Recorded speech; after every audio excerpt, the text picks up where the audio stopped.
All right, so in these last 2 weeks of classes, we are going to talk about computational systems biology.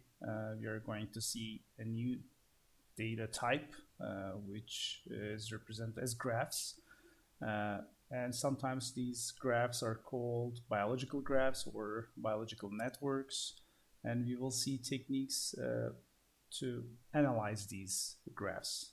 First, I'm going to talk about the biological motivation behind these. What do they show? How large they are?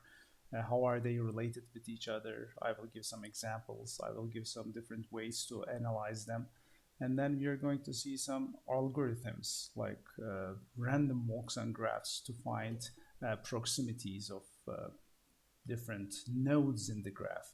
Or we are going to see graph clustering techniques like M-code to find groups of nodes in these large graphs that are dense, that are like communities. So this is really some of the algorithms that we're going to talk about here are going to be related to social network analysis, like community finding, finding important nodes in these graphs. So this graph representation is used in other areas of other domains too, like social networks or communication networks. You're going to see that some of these algorithms are also can be used in generic networks. All right, so before we start, do you have any questions about the course, anything? If you have any questions or comments, feel free to speak up or write in the chat box and I'll be happy to answer them. Maybe one thing about your last assignment is going to be on graphs, and it will be due probably, it may extend to the final exam weeks, but I will give as much as possible time to you as possible. Maybe the last a couple of days more after the final exams end, but let's see, it depends on how long it will take for your teaching assistant to grade the exam, to grade the assignments. But if she can grade it in 5 days or so, I will extend the deadline until 5 days before the final submission of the grades from our side. Okay, so you will have plenty of time to work on this last assignment, which will also be a programming assignment on biological networks. Okay, so it's similar. So you will need to do some coding and in the language you want. It will be an implementation of these analysis techniques that we will cover in this class. All right. So last time I talked about why this systems view of a single cell, even systems view of a single cell may be very complicated because unlike this picture, which only shows like tens of actors that are active here, there are thousands of biological actors that are active in a given cell at a given time. And it's really dynamic. Things go on. There are certain interactions between proteins that are transient, which means that it happens and then it vanishes. There are some interactions between proteins that are permanent, like forming forming these quaternary protein structures by physically binding, and also proteins which are special, which we call transcription factors. They interact with the DNA. They bind DNA and induce or repress transcription of other genes. So this is really very complicated combinatorial regulatory mechanism. You can consider this part as the if then else statements of a program to determine what will happen if this happens, what will happen if that happens. So gene regulatory, genetic network or gene regulatory networks is about how different transcription factors affect other genes. And we are going to see examples of the nature actually use certain okay, so you have some problems with the network connection maybe. Let's see. So you can, okay, some of you have normal, and anyway, I'm recording it on my local machine. That's also, okay, great. So great that you solved the video sound problem. So yeah, as I was saying, nature used certain modularities in these interactions between the transcription factors and their target genes. And it was one of the researchers that did some seminal work in this area was Uri Alon from Weizmann Institute in Israel. And he has a book on computational systems biology, but mostly focusing on this genetic network part. And he had identified certain, and they conducted some research in the labs to see, to show the functions of these network motifs. A network motif is a certain um, way of topological small uh, connections, small patterns of connections between genes, which we see in different parts of the same very large genetic network. Is there a reason behind this, for example, small topological organization to appear in different places? And they have figured out different kinds of gate, like electronic gates, like AND gate, OR gate. When you may also think about the analogy of this could be also made to electronic circuits, where you have simple electronic elements like those gates, AND gate, OR gate, XOR gate, the inverter. So you can build very complicated hardware by combining these small gates, reusing them here and there again. So same thing with nature. We see certain patterns, certain small topological patterns that appear again and again in these networks. And their studies, the researchers show that some of them have certain biological function. For example, filtering noise. Some of them act like noise filters. Some of them act like timers to time the transcription of, or to time the synthesis of certain proteins in a certain timeline.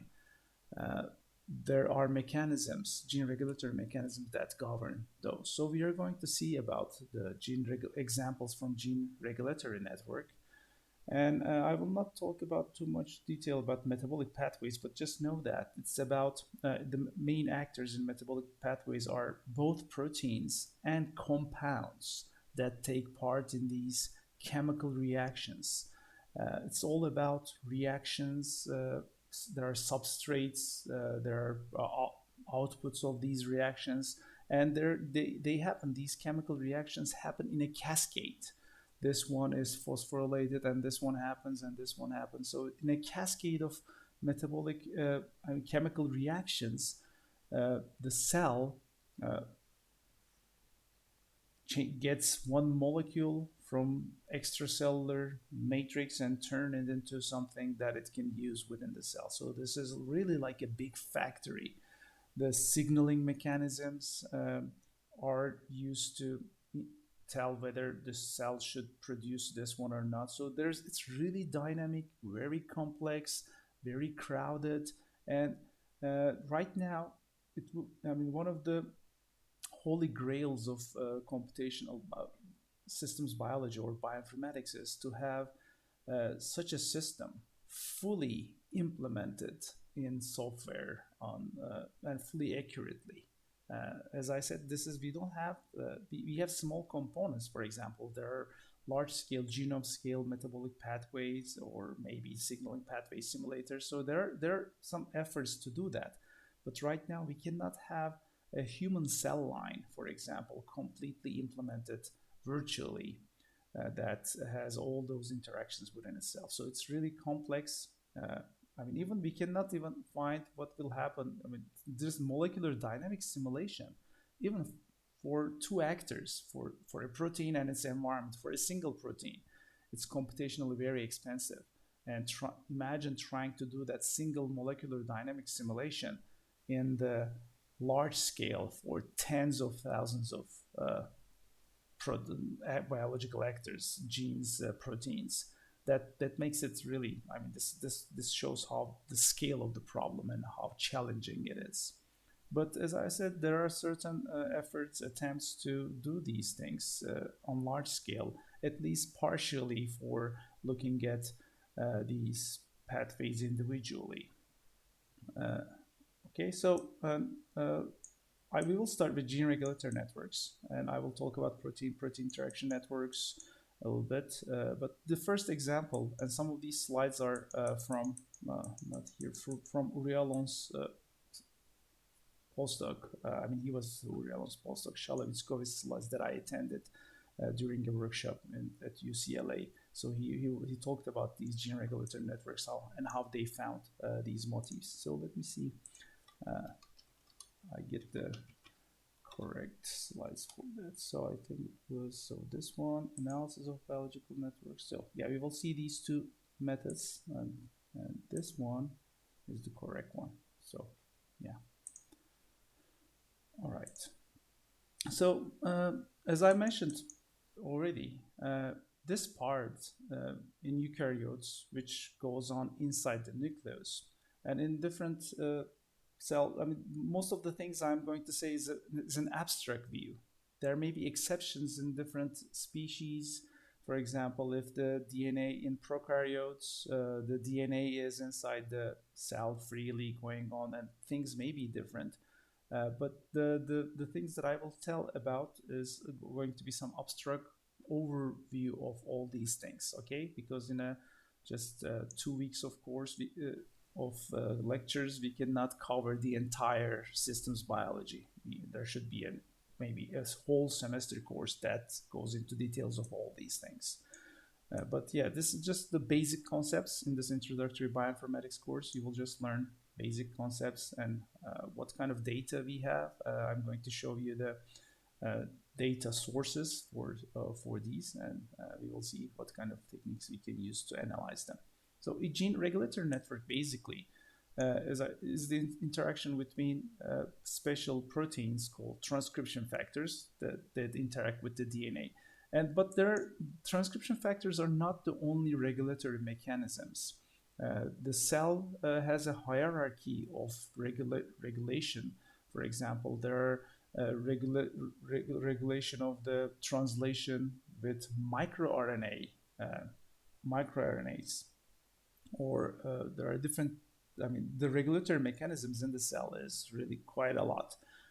Simply in this, but one of the most important actors in this regulatory mechanisms are these transcription factors, which basically try to implement this. They are like keys to produce a typical product, which is a protein.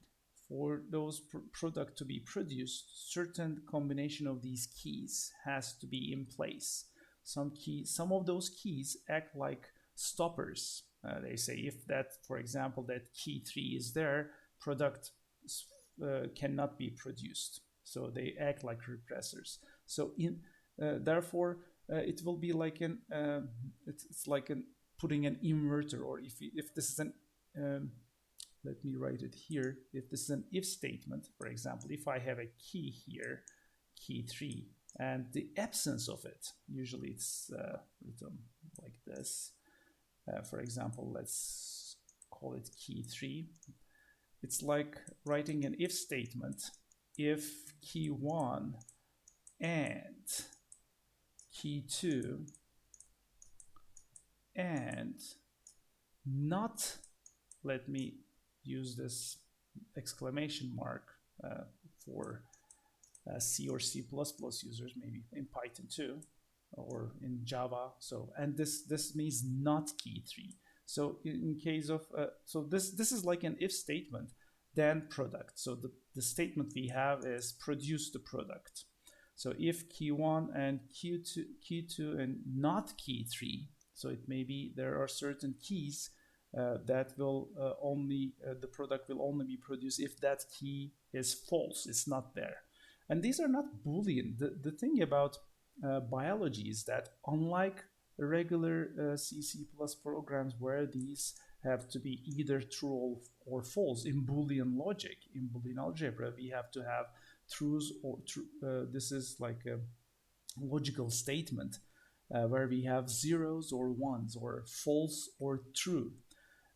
In biology, on the other hand, these are numerical entities. The key one, key two. When I say numerical, it's not like a password that has to happen. It's like the the amount of key one, uh, its transcription level, its amount is some quantity. There's a threshold, maybe. For example, key one exists in the cell, the type of key one proteins, a certain amount. It's not zero or one. For example, it may be this transcription, there may be 100 copies of it, there may be 200 copies of it, there may be 300 copies of key one in the cell. So therefore, there's a quantity associated with key one. And sometimes this reaction occurs, for example, after a certain threshold of key one exists in the cell. Only after 100 copies of key one protein, this likelihood of binding to this product, to the regulatory region of this product is likely. Okay, so there are lots of, so therefore in terms of programming, you should think about like a probabilistic kind of programming where we don't have Boolean logic, but this key one uh, has to pass over some threshold quantity, then it will be treated as true. So that makes things a little bit complicated. Modeling these things also may not be that easy. And not all gene regulatory analysis, for example, the first analysis that Uriel groups did, for example, I don't think they accounted for these thresholds, these numerical values into account. Because we need to then, for when analyzing the networks, they just treated, okay, this key one and key two, they affect this product, they regulate this product, and that's it. We only have the nodes and edges. Actually, on these edges, we should also have like quantities saying that only if key one is greater than 100, product can be produced. Okay, only if key 3 is greater than 200, for example, the product can be repressed. If it's less than 200, then the product can be produced, things like that. So there has to be some, there, in biology, in real biology, there are these thresholds. All of these things, when I say key 1, key 2, there are proteins that are in the cell.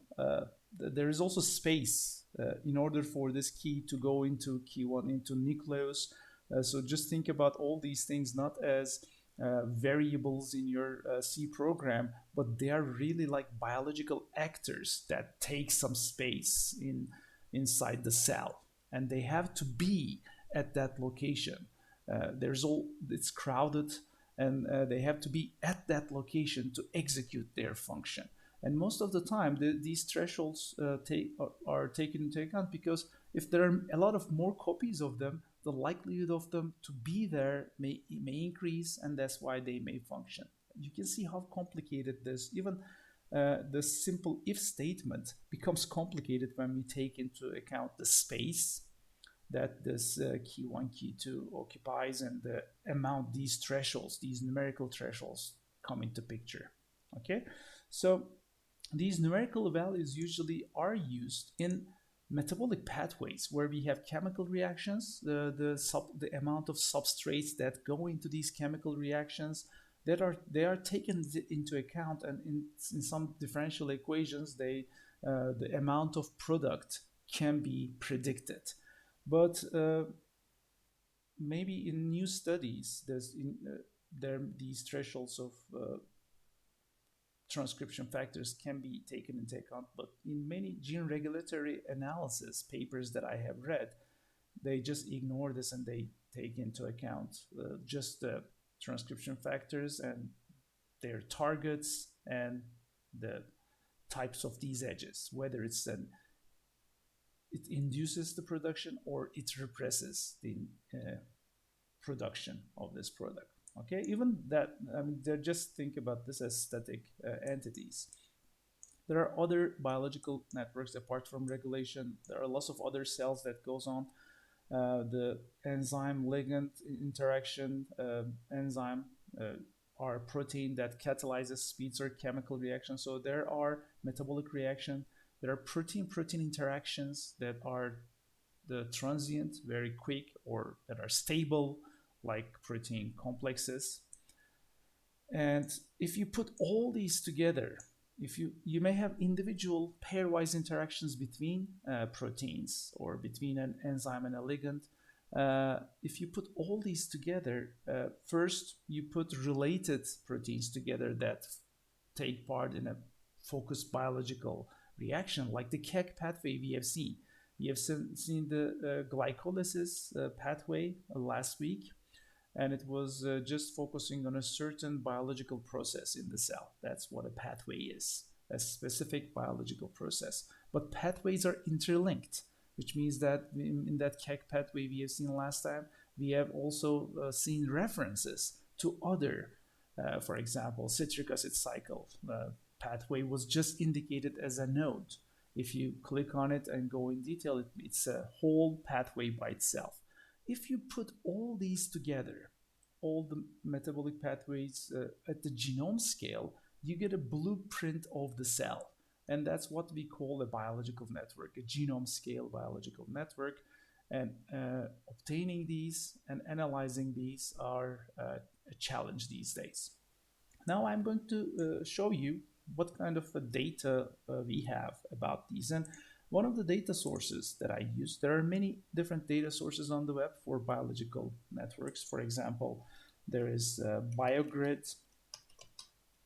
If you click on BioGrid, you see it's welcome to our database of protein, genetic, and chemical interactions. Why we have these three? Protein interaction. It's signaling and making complexes.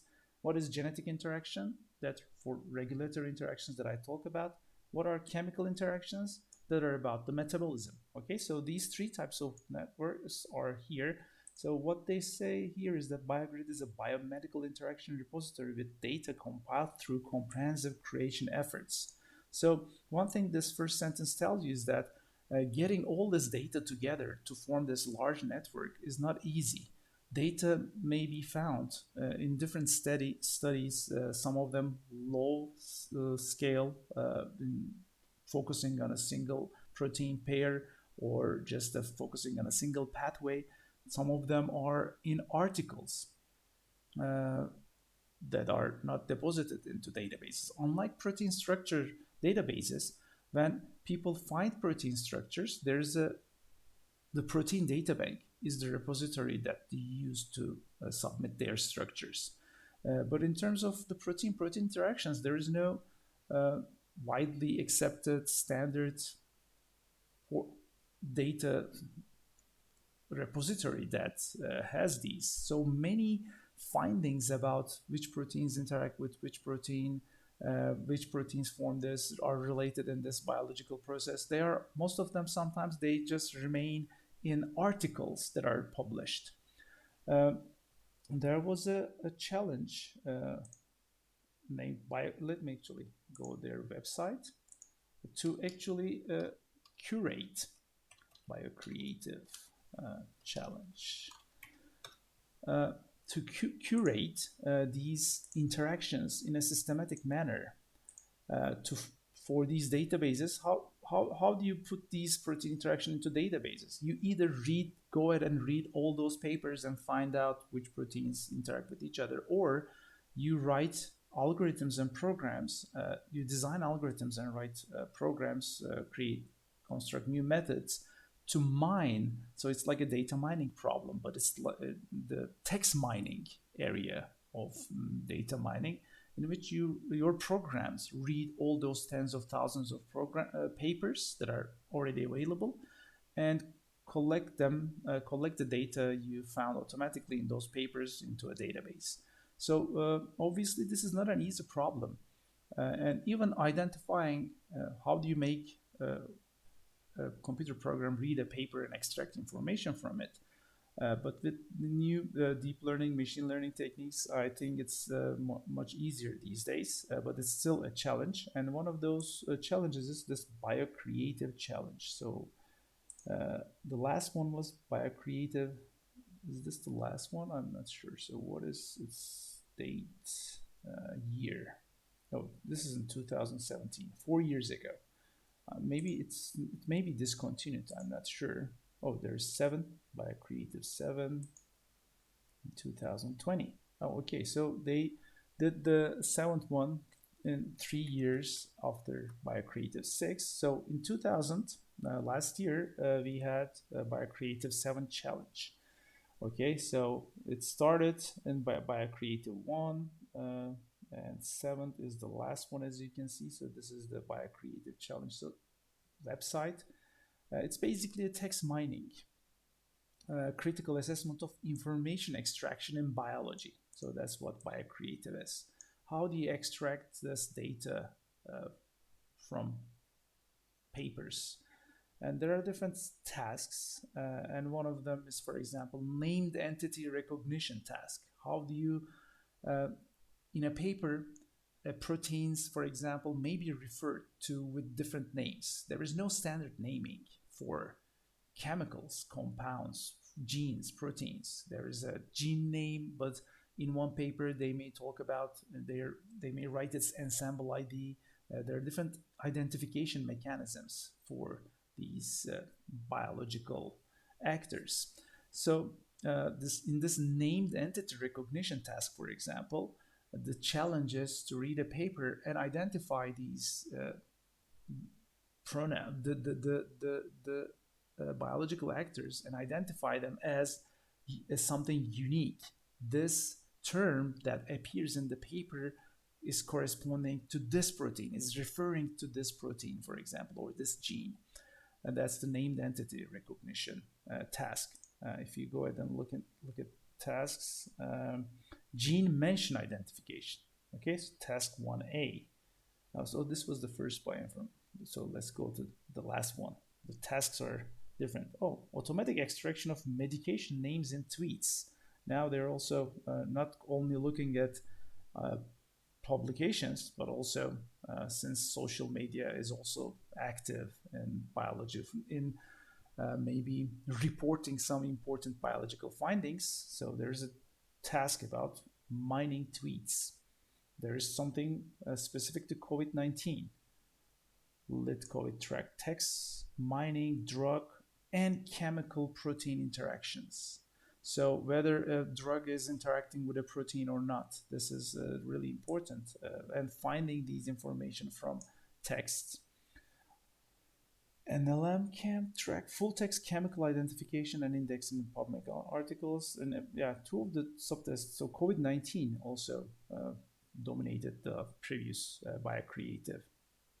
But if you look at the previous one, mining protein interactions and mutations for precision medicine, chemical protein interactions, things like that. So basically, this is a text mining challenge. Just wanted to mention why finding it, curating a database like this is not an easy task. So their current index version. This one searches 77,000 publications for 2 million protein and genetic interactions.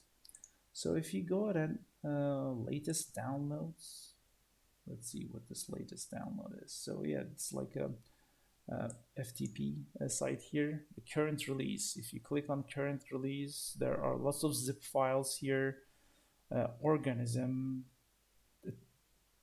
all interactions, about 115 megabytes zipped, tab 3. So uh,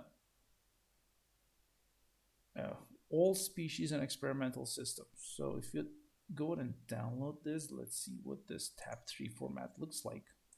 Let me say download file. But while it's downloading, I'm going to show you another data source that I use, which is Pathway Commons. So Pathway Commons is another data source. As you can see, it also says public pathway and interaction databases.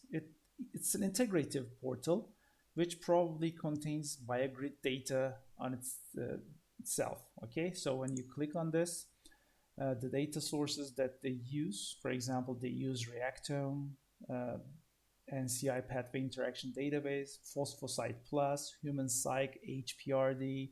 These are all different databases that contains different types of interactions in them. The DIP database of interacting proteins, and here you go, BioGrid. This BioGrid data that we download, actually it's also included in Pathway Commons. Intact is another reliable source that is curated manually from papers from European Bioinformatics Institute, this database. Yeah, if you click on it, it will take you to your EBI, which is part of EMBL, and you see intact molecular interaction database. You can search in intact with different proteins. They also have some nice interactive things. So BioGrid, intact, Bind is another database, MIPS, Mirtarbase, Drug Bank, Reconex. So look at CAG. It also contains CAG pathway database, PathBank, SwissProt. So these are the data sources that they use to create. So if let's also go ahead and take a look at the Pathway Commons data. If we try to download it, there should be file downloads. Pathway Commons 2. So it directly gets you to like an FTP site. The last version is version 12. Let's click on version 12. Again, we are faced with a number of different files. Which file are you going to be downloading here? For example, some of them are individual data sources you can download directly.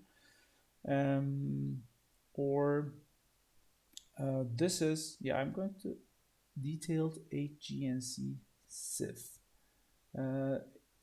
Let's see, do we have complex? I think this Pathway Commons only focuses on human proteomes. I think this HGNC is human genome nomenclature. I'm not sure what this HGNC. Yeah, Hugo Gene Nomenclature Committee. So it has gene names from even having unique standardized names for these genes, I think is a challenging task, and there's a committee for that, the approved human gene nomenclature. Okay, so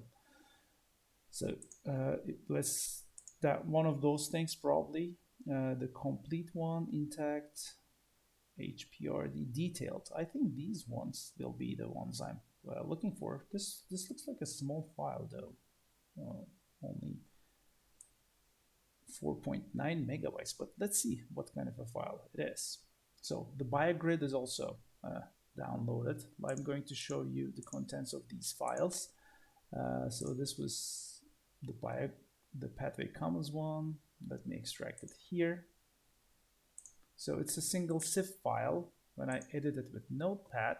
So this is the content of the file. It was small, 5 megabytes, but it's really simple. This is called Simple Interaction Format. CIF stands for Simple Interaction Format. We have these human gene nomenclature, the gene names that are approved by them. So some of them are not genes, but some chemical products. I think this, if you search for this Kebi this one, let's see what it is. Oh, it's monosodium urate. Okay, so the standardized name, whatever chemical is monosodium urate. So this gene here, A1CF, controls production of monosodium urate, which means that this is probably an enzyme. This gene, when you search for it, it's an enzyme that takes part in this metabolic reaction. So there are certain interactions here that tells us metabolic reaction. Oh, it also says that this protein is in complex with this ApoB1. It means that they form a protein-protein interaction which is stable. It's in complex with it. It's in complex with other ApoBs too. Probably they form a large complex, and maybe this whole complex together, controls the production of this metabolite, some compound. But let's see what the size of this data. We have 1.3, I mean, it was a very small 5 megabytes data we downloaded, but it contains 1.3 million. If you look at this, 1,346,675. We have that many pairs of interactions, 1.3 million interactions we have here. And there are different things. Controls expression of. What do you think is this kind of a, so we have seen three types of, I'm not seen, but I've talked about three types of networks. Protein-protein interaction networks, the signaling thing. We have seen gene regulator networks, gene or genetic networks, and metabolic networks that are about chemical reaction. What do you think is this line about? STAT5A controls the expression of GK. What kind of a network can this be part of? Can you write it in the chat box? Yeah, exactly. Very good. So this STAT5A is probably, I think it's the transcription factor because it controls the expression of not only this gene, but many genes. Okay. This was what I was saying. The first time I learned about transcription factors, I really taught them like unique state, unique conditions that just have a single target gene. But look at the STAT5A. It has many genes that STAT5A starts from here, like 400 or maybe more genes it regulates. Okay, so it's probably a very central transcription factor. So let's go ahead and look at what STAT5 is. So Google still is a good way to access who is who, okay? So there are different databases like genecards.org. So this is a nice website. If you go ahead and genecards, the human genome database, it tells you everything about its aliases, for example, the diseases that its malfunction is related to. Okay, so signal transducer and actuator of transcription 5A. So this transcription 5A, well, I think it's a mechanism. And so this protein encoded by this gene. Let me again zoom in. Sorry, you cannot see. So the STAT5 gene is the protein encoded by this gene is a member of the STAT family of transcription factors. So this STAT is the name STAT describes a family of transcription factors. In response to cytokines and growth factors, STAT family members are phosphorylated by the receptor-associated kinases. Some of these I don't understand myself, but I can understand that they're certain things. For example, phosphorylation activates them. So there's some other thing that says that now you're active, go ahead and do your job. So, okay, so it's all a cascade of reactions that are going. And then they form homo or heterodimers that translocate to cell nucleus. So maybe before they're activated, they are in cytoplasm or in somewhere else. But after they are activated, that's why then they can go to the cell nucleus and where they act as transcription activators. Okay, so it's a transcription factor and it's a special transcription factor, which means that it's an activator. It's not that it doesn't have that exclamation mark in front of it. It's not an invert, it's not a not, it's the presence of it enhances the production. Okay. So, and there are more information about this, but I'm not going to go here, but all details. But even for this single gene, which comprises only a very short portion of this huge file, look how rich information content of this file is. There are, I mean, this is basically this single file with 1.3 million lines is like the current knowledge for human genes about it actually has, it is the blueprint of the cell that we know of, but many things are still missing here. It's still a very abstract view.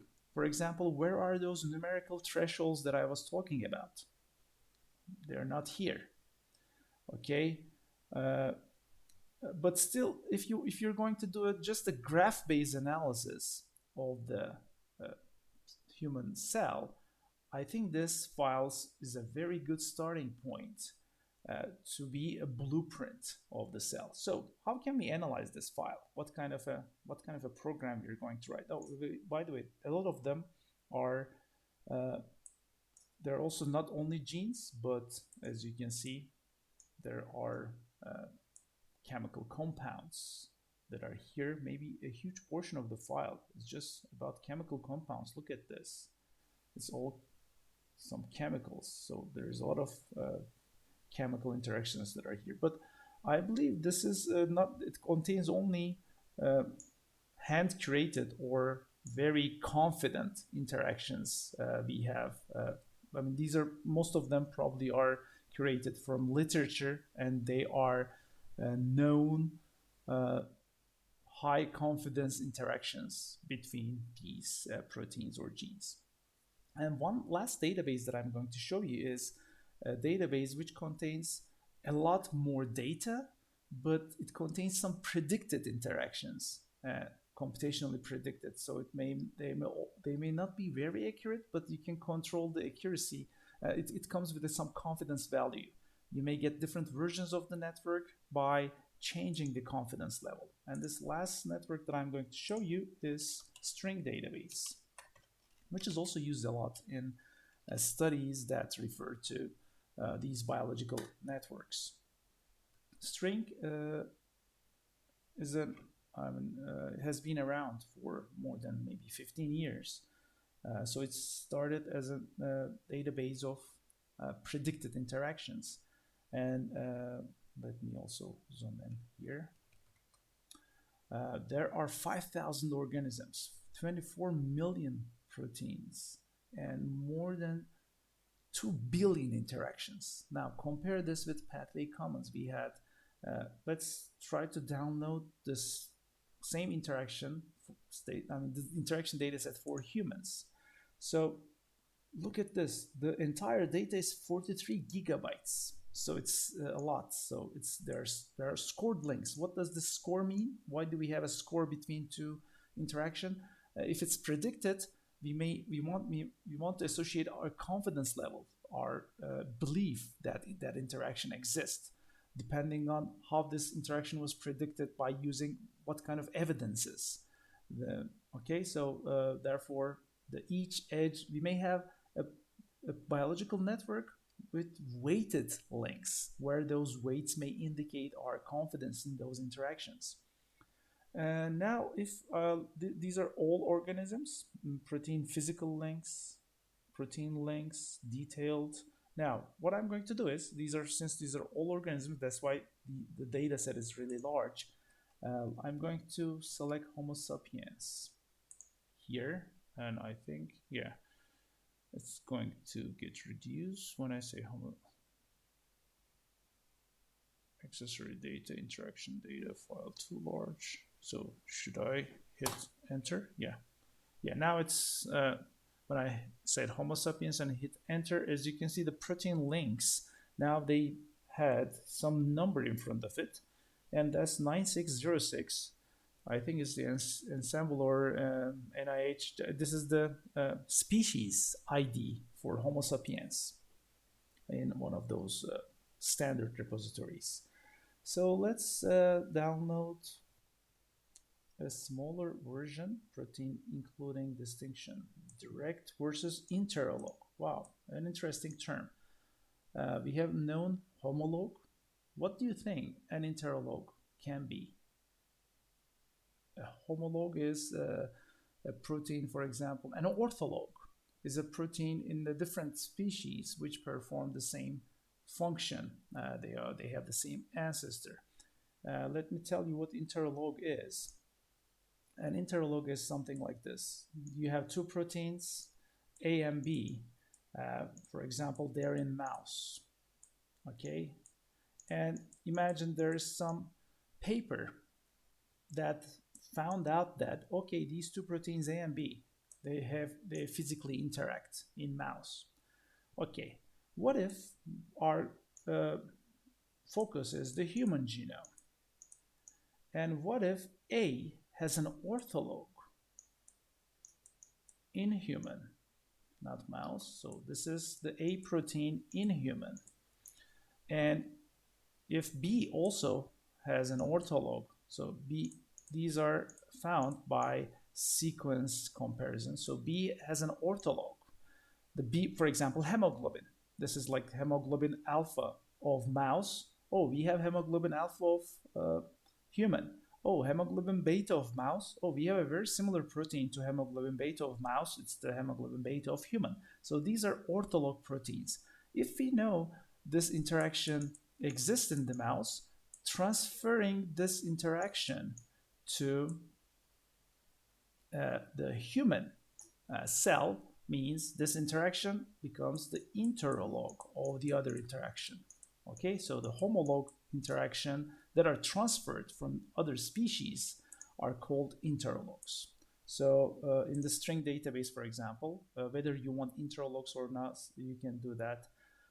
I'm going to download this one, which is the smallest one. So scored links between proteins. So protein physical links or links full, not physical links. I think they're just found the physical protein-protein interactions. It will not contain chemicals, for example, that the compounds we had in the other case. So let's try to unzip this one too. Extract here. Then after that, after showing this to you, I'm going to have a break. Let's open this in Notepad. Wow, even Notepad is struggling opening this. I mean, if I suggest Notepad++ is a good editor to open large files. Look at this. Look at the size of this file. It's 378 megabytes. So a text file which is 378 megabytes. So it's a huge file. And here again we have compare this with pathway commons. We had gene names here. In here we don't have gene names, we have some other names. What is this? This is probably a protein ID. This P stands for protein ensemble. ENS probably is ensemble. So ensemble is a standard that the portal database. So let's search for that and what will it give us? Let's search for this ensemble ID for this protein. Yeah, it's directly ensemble.org, Homo sapiens. So we were looking at Homo sapiens proteins. When we click on this, it's this gene, ADP ribosylation factor 5. And protein summary, the superfamily, it's a P loop containing nucleoside triphosphate. So it tells about its function, which group, and there are certain statistics. Where is it on the genome? It's on chromosome 7. Its location on the forward strand, its gene structure. You can so it's a protein with 180 amino acids. The primary transcript has 180 amino acids. So we can actually track this guy here and see that, oh, this protein interacts with this one. These scores that you see here ranges between 0 and 1000. Actually, these are probabilities of confidence. For example, if you go, let's, for example, search for this protein. This string database also has a nice, in addition to downloading data, you can also visualize them on the web. For example, multiple proteins, single protein by name. Protein by name. All right, let's search for it. You see, these are the, now the gene names are shown directly to us, although we search for ensemble protein ID. Our protein was one of those. Was it R5? I don't know, I'm not sure, but you can see these are, this is an interactable small network that shows how the interaction happens between these couple of, for how many, 6, 9, 11, between these 11 proteins. And this network actually is not this small. They interact with others too. So by clicking on plus, you can increase the neighborhood that you're looking for, and you see certain uh, genes are like hubs that connect these two different dense clusters. There's a dense cluster of protein there. Look at this. This is almost like a clique. Maybe it's like a clique. Everyone is interacting with each other, but only a couple of them interact with this other complex, other community. So we see there are communities of interactions that go on here. Okay, and the way you lay out, there are different layouts of this graph may give you different types of information, but you can, for example, active interaction resources. Okay, I just want resources that are obtained from text mining. You do that and you get yourself, oh, the text mining tells me that the interactions between these proteins are these. So these green ones are from text mining. And what if I change my confidence level to highest confidence? This medium confidence, low confidence, high confidence refers to these numbers here. This is actually 0.179. Oh, the numbers of lines, between them, for example, right now, there are only a single line between two pairs because we just limited ourselves to a single interaction source. So there will be one line, one edge between two nodes where each node is a protein. And here, this one is interacting with many of them, although there's a single edge between them. This tells that, for example, in many articles, in one article, there's a mention of this RFIP1 interacting with R5.